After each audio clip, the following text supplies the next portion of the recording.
يا رمضان سلام مرحب، شعب المسلمين رحب، منتظرين بنترهب، زادنا صيامنا ما بنلعب. مرحب بك في كل دار، فرحانين صغار وكبار، نتآلف نزور كل جار، ننفق صدقة للإفطار. بسم الله الرحمن الرحيم. اللهم صل على نبينا محمد وعلى آله وصحبه أجمعين. ودرسيني فهم كصونكا waxaynu joognay qofku inaanu shahwadiisa ku kicin daawasho iyo eegmo waxyaabo sharcigu ka xarimay daawashadoodii ama filmaan ha noqdeen ama waxyaabo xunxun oo hore u soo maray soo xusuushadeed ha noqdeen oo dib u soo celiyo maskaxdiisa ama ha noqotaba reerkiisii oo kulama dhex mareen isaga inuu dib isu soo xusuusiyo oo isku wadwado dabeetana ay sidaa shahwadii kaga timaado soonkiisii waa waxbuu noqonaya waa buraya. haddii qofkii soomana uu seexdo maalintii ramadaanta ahayd dabeetana uu isku junubo oo uu tooso uu soo boodo biyihii iyo socda ama mar dambe uu toosay u arko qoyaankii uu isku arko soomkiisaasi waxba noqon maayo maadaama waxaan ikhtiyaarkiisa aanay ku iman wuu iska qubaysanayaa.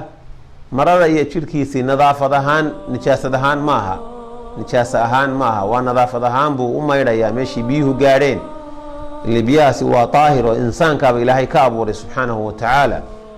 maalintaas soonkiisii wuu dhammaystiranayaa.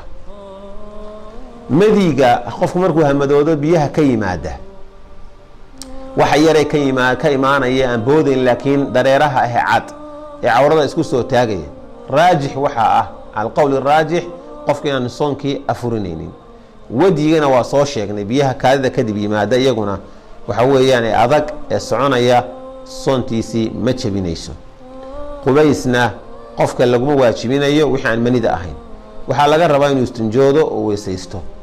xijaamada iyo toobinka waa mufatira haddaynu qabanno aqwaasha culimada aqwaasheeda markaan fiirfiiriyey qowlka ila raajixsan inay mufatira tahay baa ii soo baxay anigu walcilmu cinda allahi alcaliim. nebi sal lla alay slam wuxuu leey aftara alxaajim walmaxjuum, yacni kii maxaan ku wax toobay iyo kii la toobay labadaba waa ay maxaan ku idhahdaa afureen. maxjuum waayo qofkan maxjuumka ah ee la toobayo dhiiggii baa ka soo baxaya, dhiig fara badan baana qofkan laga sii daynaya, jirkiisii wuu daciifinaya. haddii uu jirkiisii daciifana qofku wuxuu u baahanayaa dheef inuu helo biyo leh oo cabitaan leh oo cunto leh si awoodiisii ay u soo noqoto. marka qofka sooman haddii uu u baahdo inuu istoobo waxaanu leenahay xilliga maalintii iska daa toobinka. haddaad habeenkii istoobaysa istoob, haddaad ramadaanta kadib dhigi kartana ramadaanta kadib dhig. haddii laakiin aad de istoobto soontaadii waa jabtay waa inaad wax cuntaa oo wax cabtaa oo awoodaadii markaa luntay ay soo noqotaa. soonkaasi waxa weeyaan ilaalintiisu u baahan yahay.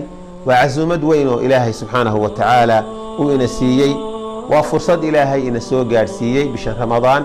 walaalaha iyo badanoo muslimiina aanay nasiib u helin oo aakhiro ilaahay u qaaday oo ay alla oofsaday ilaahay iyagana ha u naxariisto, innagana ilaahay hanaga aqbulo cibaadada saalixa ah. arrintaasi marka waa arrimaha soonka in la ilaaliyo runtii aad qofka ugu dhiirigelinaysa. qofku inuu dhiig ku tabaruco oo qof dhiig u shubo maalinta ramadaanta isagoo sooman iyaduna waxay la mid tahay oo looga qiyaas qaadanaya toobinkii wixii la midka ah. qofkaasi haddii qofkani qof liita uu yahay maalintaa wuu afurayaa. afuridiisa iyo ficilkaa uu samaynaya walaalkii oo dhaawaca uu badbaadinayana ama dhibaataysan oo dhiiggiisii dhammaaday oo dhiig lagu shubo u baahan ama gabadhan oo la qalo u baahan oo ilmihii u baahan dhiig lagu shubo ama qof qaliinba la gelinayo ajar baa ilaahay ka siinaya subxaanahu wa tacaala dhiigga uu walaalkii ugu tabarucay. soonkiisuna waxa weeyaan wuu soo qadayn doonaa, ilaahayna ajar buu ka siinaya subxaanahu wa tacaala. wax kale laguma laha. qofku isagu hadduu hungo ama gororo waxba soonkiisii buri maayo, isagana maalintaa soonkiisu waa saxiix. waxdee isaga ikhtiyaarkiisa ku yimi ma aha. qofkii dhiiggii ka imanayay oo ilig uu iska saaray ama gaws uu iska saaray ama nabar ku yaalay oo la daweynayo oo la dhayayay oo la jeexay oo dhiig ka yimid wax yaroo markaa dhiig la baarayo baaritaan oo shaybaarka intuu tago dhiig iska qaaday waxaasoo dhani qofkii soomanaa ma afurinayaan waayo xijaamada la micno noqon mayso xijaamana ma aha jirkiisana qofkii tamar darro iyo dacfi badan wax ku keenaya ma aha iska mantajinta qofku iska mantajiyo ama iska hunqaaciyo si ula kac ah soonkiisii waa jabaya man daracahu lqay'u falaysa calayhi qadaa'un qofkii mantagu uu soo jiiro qado laguma laha waman istaqaa'a camdan ula kac qofkii isu mantajiyana falyaqdi buu rasuulku yidhi ha qadeeyo xadiidka alimaamu tirmidi uu soo saaray marka qofka ula kac hadduu isagu isaga mantajiyo oo afka uu farta iska geliyo ama cadaygiisa afka geliyo oo uu markaa iska mantajiyo ama calooshiisa uu tuujiyo oo sidaa calooshii gacmihiisa ugu majiiro ama wax ku xidho ama wax aada u uraya oo aada u qarmuun intuu ursado si u mantago uu saa ku mantago ama wax laga yaqyaqsoodo uu daawado oo intuu la laboodo dabeetana uu mantago fa calayhi qadaa laga rabaa waayo waxaan oo dhan isagaa wuxuu u sameeyey wax ka mida in dee u afuro oo mantagu u sameeyey marka qadana waa laga rabaa allana ha u toobad keeno maalintaa inta ka hadhayna wuu soonkiisa wuu af haysanaya haddii laakiin intuu qofkii madaxii lagu dhufto xanuuno oo madax xanuun uu dareemo ama calooshiiba ay qasanto oo mantag uu qofku soo dhaafo ku afuri maayo waayo isagu iraadadiisa wax ka baxsan weeye haddii uu qofku celiyo mantagii afkiisuu soo galay wuu celiyey waa qofkaasi waxa weeyaan wuu afuraya markaas waa calooshiisa wixii ka soo baxay buu isagu dib ugu celiyey inuu celiyana dee lama rabo mar hadduu soo dhaafay ha celinin adigu iska dhaaf hadduu kusoo dhaafay ha celinin